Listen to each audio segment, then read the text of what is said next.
Hey guys, welcome back to the Paladin's Alliance. I'm excited to be back. We didn't have an episode of NA, Fi's off doing the RMR, so I wanted to start like a semi-new series. I'm not really sure if I wanted to make this a series or not, so let me know in the comments if you actually like a little bit more of this analytical style where we really get nerdy and talk about some key rounds from some of these teams that try to win titles. And the team that we want to talk about this time around is Vitality. They win EPL Season 16. Even after, all these roster moves and still the Titans that we have in FaZe and Na'Vi not being able to actually convert the title, it's Vitality who actually win with their roster move, their own, with Spinks being added into this roster. I mean, I believe just a couple months ago, maybe 1 or 2 months. So it's very surprising to see them actually hit the ground running this hard. And so I wanted to take a video to kind of talk about the tactics that they used and utilized to win some of these games, because oh my god, some of the holes that they were in throughout this tournament that they had to dig themselves out of, and the sheer amount of firepower that they showed was really impressive. But the way they actually put these players and set them up for success is very interesting. And I think that Apex has really come into his own as an IGL, and you can see that he's kind of learned how to craft a story through some of these halves of Counter-Strike, and they overall definitely deserved to win this title, especially with the path that they took. You can see here that they did. The rounds that I'm actually going to pick out here today are going to come from the G2 and Liquid games, because I think that is kind of where the championship mentality of Vitality took over, and that's when you started seeing some really nice calls. To sum up what happened before that, they were first in their group. They went absolutely flawless. I think they only dropped 2 maps within their group of Fnatic, Na'Vi, Spirit, NIP, and Endpoint, which is a pretty good group, all things said, especially with the kind of dangerous territory some of these outside teams could pose with Fnatic, Spirit, and NIP. They then went on to have this absolutely grueling affair against the Outsiders. That was also a very tight series. I mean, that in and of itself wasn't close by any means, even though it was a 2-0. It showed that Vitality could play Outsiders game and put them away, and that in and of itself is something that's really admirable. And yeah, we'll talk about the Vitality and Liquid, Vitality Liquid game, Vitality G2 game as well. As far as the individuals are concerned, you can obviously see that they popped off. Zywoo with a very easy 1.42 rating. Actually, I'll pull up the statistics here. Yeah, so 1.42, very far and above the rest of the players at EPL. Then you also had some key impact from Magisk with the 1.16, and obviously the new addition onto Vitality, Spinks with the 1.11 rating. Obviously, I think there were still some huge impact from both Apex and Dupree, and we'll get into them as well. But let's just jump into the rounds, because I've got a lot to get through, and I want to kind of go through piece by piece and describe to you how exactly Vitality were tactically able to win EPL Season 16.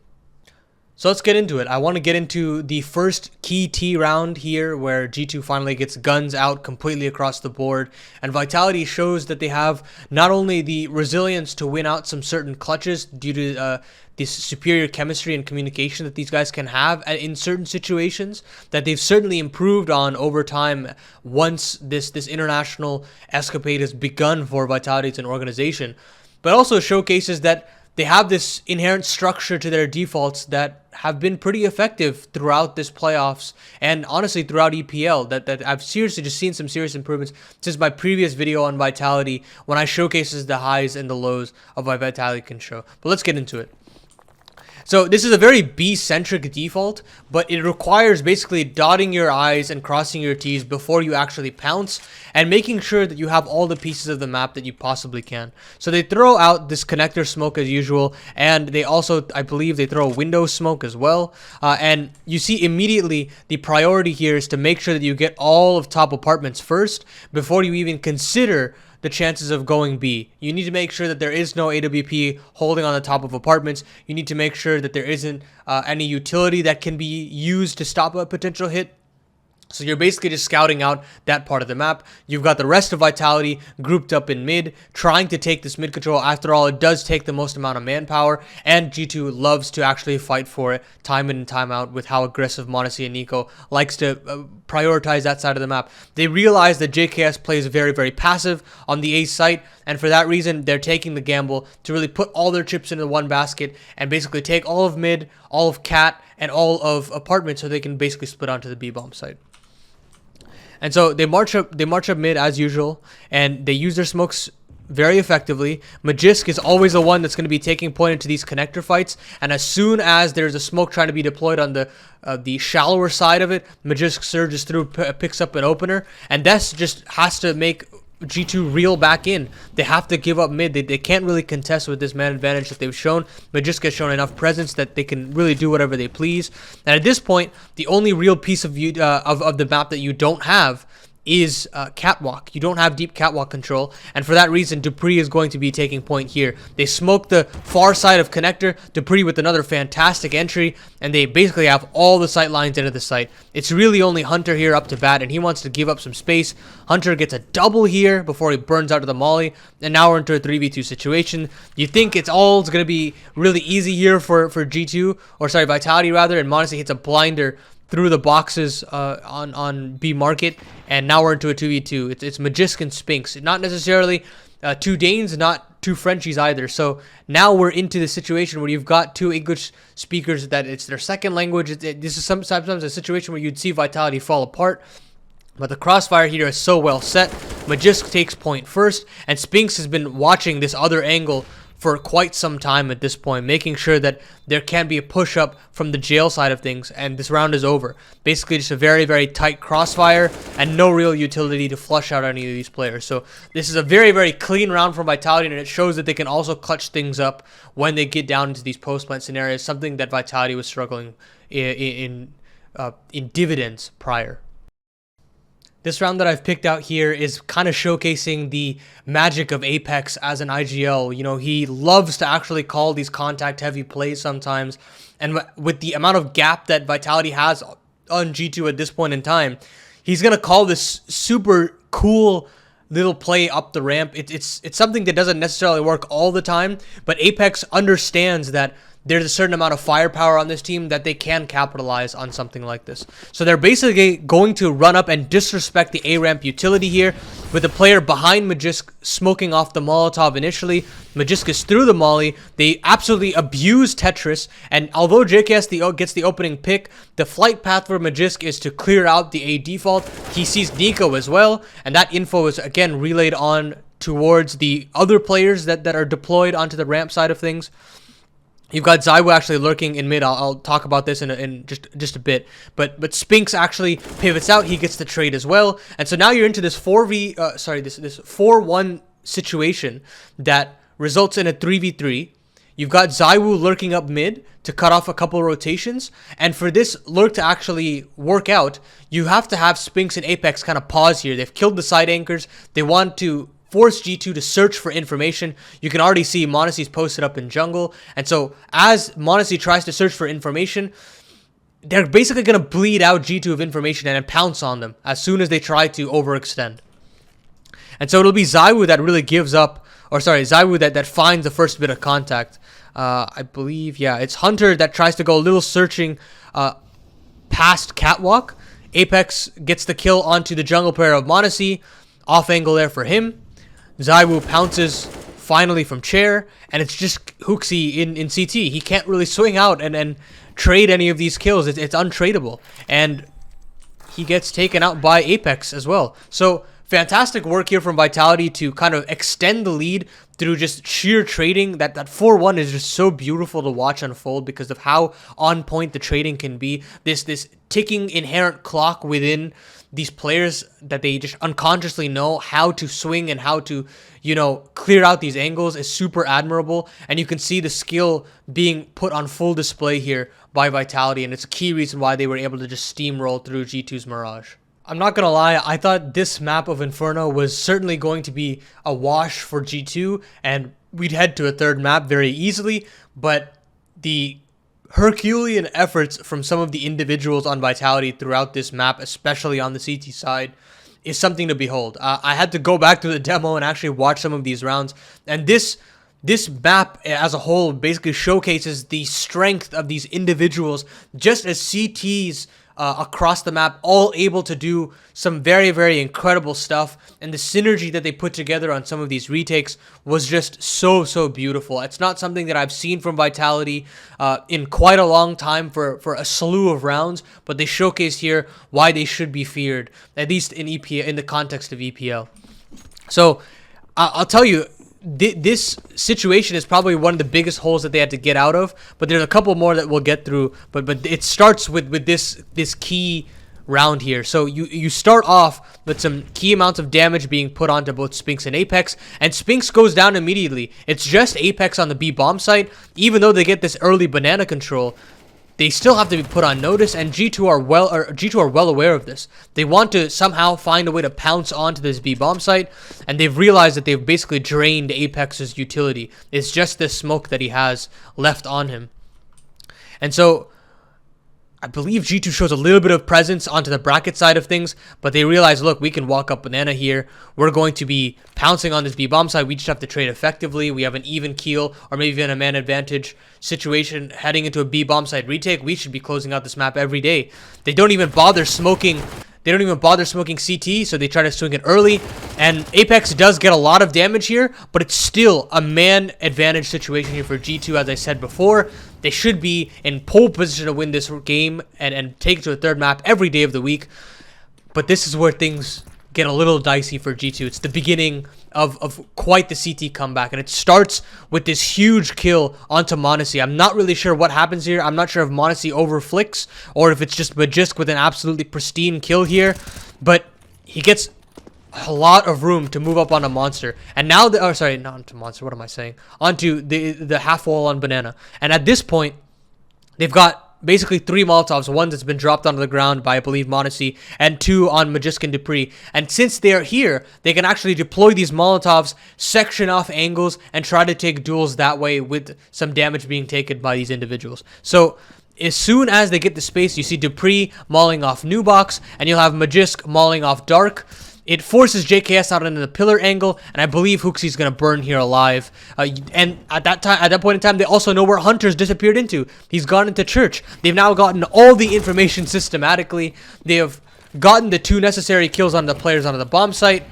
Zaibu struggles to actually find the bomb, but Magisk slides out on that smoke, gets the kill, a 3v4 retake on the B bomb site, and a 4v5 in the round to stay within this game. And it just gets crazier and crazier as this game progresses. But I'll pull out just one more round on Inferno that really takes the cake to show how strong some of these individuals are on holding sites on Inferno. So Vitality actually pull back a force buy off of G2. They've brought it to 15-10, and this round I think is even crazier than the last in some ways. It's essentially a 2v5 on the A bomb site from the experienced as ever Danes of Magisk and Dupree, and watch how they just absolutely batter G2 with some just timeless chemistry between these two individuals.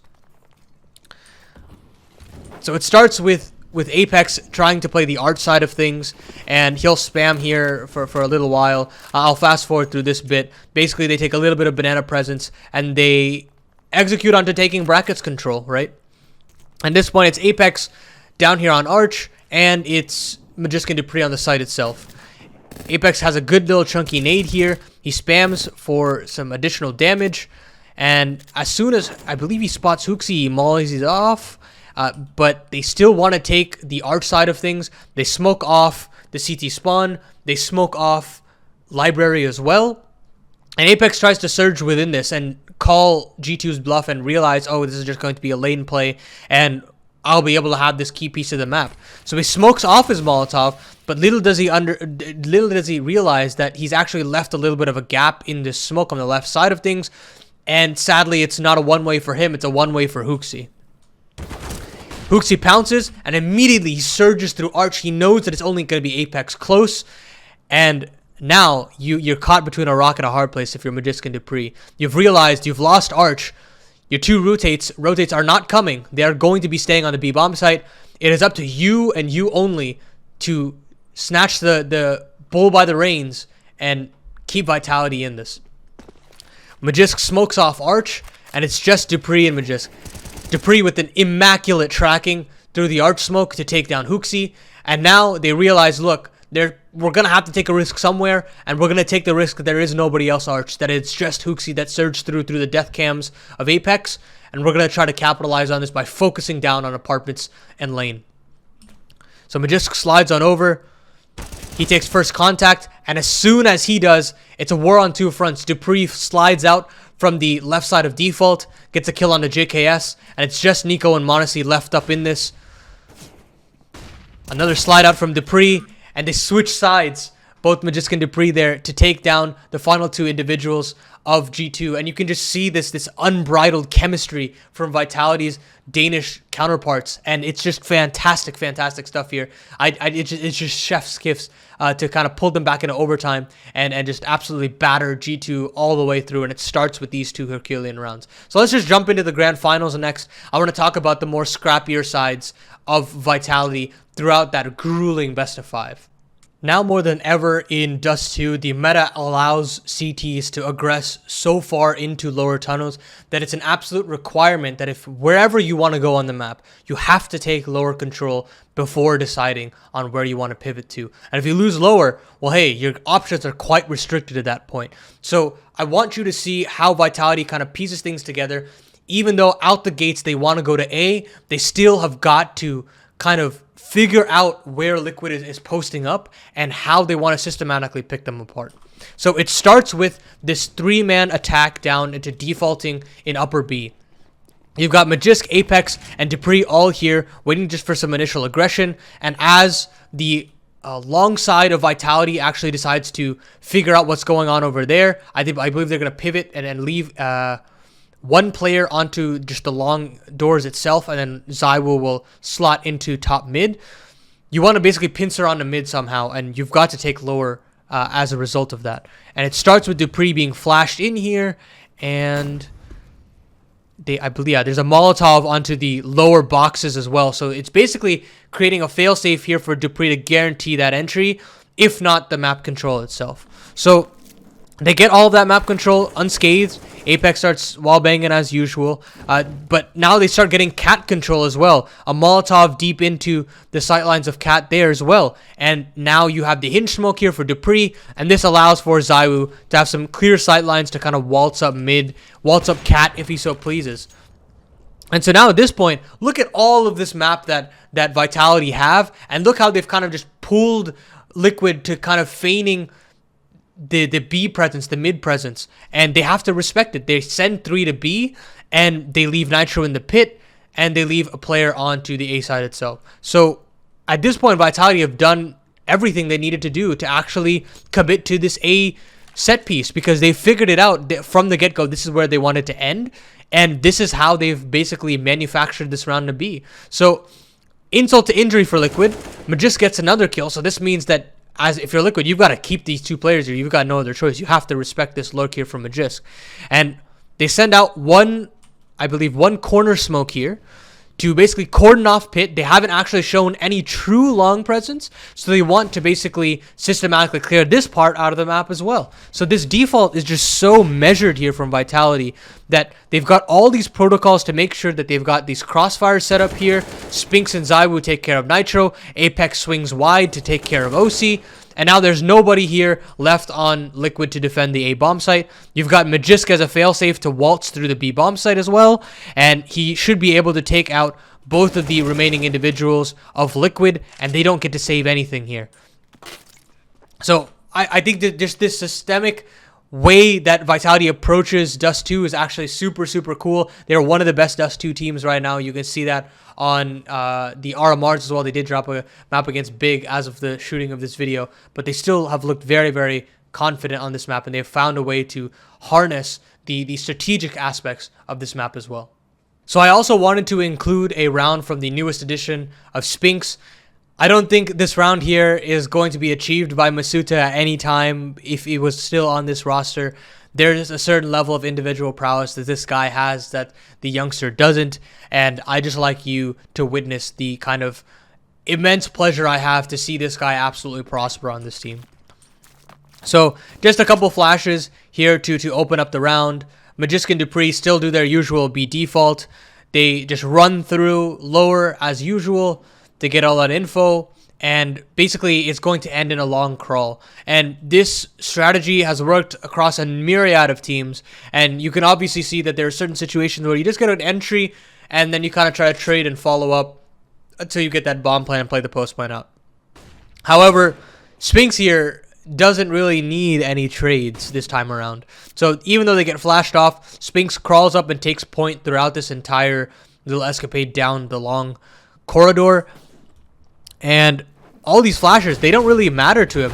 He gets this opener, he taps out OC, and then he jumps up onto the box, kills the default planner as well. And just like that, he has broken the two-round streak here from Liquid.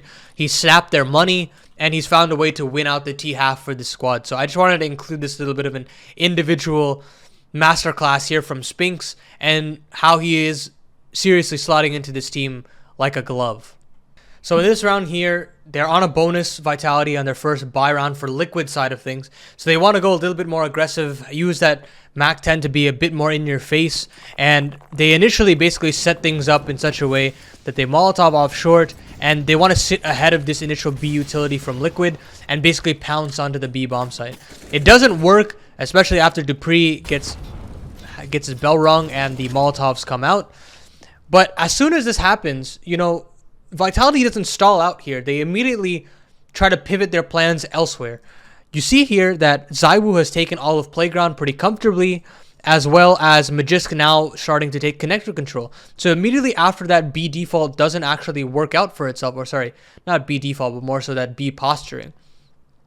Vitality pivots on over to a more asymmetric side of things, and it kind of works out here. So as Magisk takes lower connector, Apex decides to throw some short side utility to basically dissuade Liquid to go searching for any side of connector presence for Vitality. And they leave Spinks here as usual. He is that B lurk, and they just scale up A on their own, because at this point you got to keep Liquid honest on the A side of things, and this utility that they showcase on the short side allows for Spinks to take short as well. So they don't go B, but man, do they have the map control to consider that as the final turning point. And Liquid understand this, and they have to resort to keeping 3 on the B bomb site. So they take all of this connector control, and again, Vitality continues to scale up long and mid. It leaves Yekindar in toilets, and it leaves OC on the site. Magisk does get taken down. And at this point, the time is running down. They've got to find a way to break this crossfire. They've not only got to bait out a shot from OC through utility, but they've got to turn Yekindar's attention away towards the A bomb site itself. And as he pivots over, Spinks backstabs him. OC is caught between a rock and a hard place. They just pepper him through bullets. He gets one before he goes down, but he gets immediately traded out from ZywOo. 3v3 after play on the A site is really difficult without any utility. ZywOo takes down another, and it does get a little dicey here, but still, it is so difficult to break through here on the A bomb site as a CT. Nitro pulls one back, as previously mentioned, but Dupree from the flower pots, ZywOo from Optimus, and they secure their 4th round. So very, very well done to show this kind of pivoting nature and how Apex is so willing to kind of have this free-flowing state of a default, that it doesn't have to be well set on one side of the map, as we saw in some of those previous maps that I've showcased thus far in this video.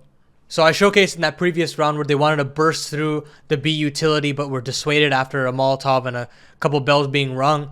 But this time, Vitality pounces and commits more manpower to it, and actually commits to this 4-1 right out of the gates from spawn. So you basically have ZywOo as that solo lurk that's just patrolling through the backsides of Playground, making sure that there isn't any key pieces of CT aggression, to make sure that Liquid knows that Vitality's on their doorstep on the B site. So this is just basically like a failsafe to make sure that nothing goes awry for Vitality in case they need to pull a ripcord, right? So ZywOo is posted up here on his lonesome, but just goes down through connector as well, but he'll meet up with the rest of the Vitality boys soon enough. So dupreeh plays close up here, and as soon as he does,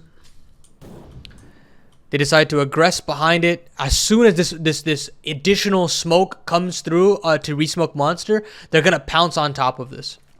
So you see ZywOo here, he's gotten all the info. He's shown a little bit of presence with that flashbang as well, but this is that main hit that they needed. So as soon as that smoke goes off, they pounce. One singular flash down into monster, and they want to surge down into water as soon as possible. Apex gets a beautiful entry through the smoke on a Nitro. Elige has to give up the site, play the retake, and they smoke off. This is where they actually utilize their utility. After they've gotten the site, they smoke off short, they smoke off heaven, and they get that bomb down. Elige does pull one back because they haven't smoked off default. That is the one place that they showed a little bit of a mistake, but no harm, no foul. Man even situation here by Vitality. Still a very difficult retake, all things said. Spinks has got this really odd off angle, but they flash him through. They make sure that he's got this angle on an OC. Can't get spammed out from the short players. He gets a kill to regain the man advantage. They smoke off monster, but this time it's dupreeh's turn. And they basically just systematically win out this post plant. Trades back and forth, and there's nothing that Liquid can do. There is no chemistry here that they can overcome with. And Vitality make that B pounce work with the beautiful 4-1. So not only are there calls from spawn like the ones that we've seen here, but they've been some systematic defaults and some beautiful individual openers to really set up Vitality for success. It wasn't just the Vitality show in terms of ZywOo, but it was the Vitality show across the board throughout this tournament, I have to say. Seeing the improvement from Vitality ever since they began their international project with Majestic, dupreeh, and Zonic has been nothing short of a very interesting story. We always said that they needed time, but eventually it felt like they found a rut and they weren't actually going to be able to overcome it. After they brought in Spinks, it still felt like perhaps there wasn't enough for them to actually contend for titles. But everything clicked at EPL. You could see the impact from the Danes, Majestic and dupreeh, with some key CT plays. You could see how Apex came into his own as an IGL, having some really fluid defaults and some really cool calls out of spawn. And of course, ZywOo actually showing up in the second half of this year thus far. And this season has been unstoppable for him with clutches and key impact frags, just taking things over the line for Vitality. I'm really excited to see if they can actually contend for Rio. They have the capability to do so if all the stars align. And these two playoff games that I've dissected here today kind of showcases all of the key tactics that Vitality brought forward to win EPL Season 16. And I hope you guys can admire as much as I have the kind of improvement that Vitality has shown throughout this international kind of project that they've brought forward throughout just the last couple of seasons. So I hope you enjoyed. There's a lot of rounds here. I got really nitty gritty, but I really enjoy talking about this and kind of returning to the roots of this channel. I had a blast recording it. I hope you guys enjoyed watching as well. So let me know in the comments if you did, and I will try to continue doing this after every S tier event, even if it might get a little bit repetitive if it's one team that continues to win. But I still want to do it and kind of pivot and analyze the identity of some of these rosters that were able to go all the way. So if you liked it, again, leave a comment, subscribe, like, all that good stuff. We should be back for some awesome podcasts. I believe a rescope's on the way, as well as a NA video. So keep out all for that good stuff, and I will catch you guys in the next video. Peace.